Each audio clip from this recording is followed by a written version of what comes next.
ঈদ মোবারক, ঈদ মোবারক, ঈদ মোবারক। সবাইকে অগ্রিম ঈদ মোবারক।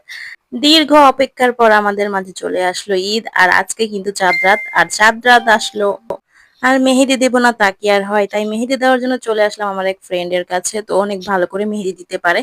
তো আমি কিন্তু বসে পড়েছি মেহেদি দেওয়ার জন্য। আর আমি ভাবছিলাম আসলে মেহেদি দেওয়ার এত ধৈর্য মানুষের কোথা থেকে আসে? যারা মেহেদি দেয় বা মেহেদি আর্টিস্ট তারা কিভাবে এত ধৈর্য সহকারে মেহেদি দেয়?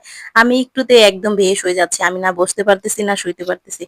আমার এই অধৈর্যের কারণে মেহেদি দিতে আমার অনেক লেট হয়ে গিয়েছিল। আর আমার এই ফ্রেন্ডটা কিন্তু অনেক বেশি বিরক্ত হয়ে যাচ্ছিল। তো আমাকে বলছিল, "তুমি এত অধৈর্য, তুমি মেহেদি দিতে কেন আসছো? আমি তোমাকে আর মেহেদি দিতে পারছি না। তোমার মেহেদির ডিজাইনগুলোই নষ্ট হয়ে যাচ্ছে।" তো আমাকে বারবার বকছিল। তা আমি এমনই একটা মানুষ, আমার যদি কোনো কিছু পছন্দ না হয় সেটা আমি নিজেই করে নেই। তো ও যখন দিচ্ছিল আমার কাছে মনে হচ্ছিল এটা আমার মন মতো হচ্ছে না।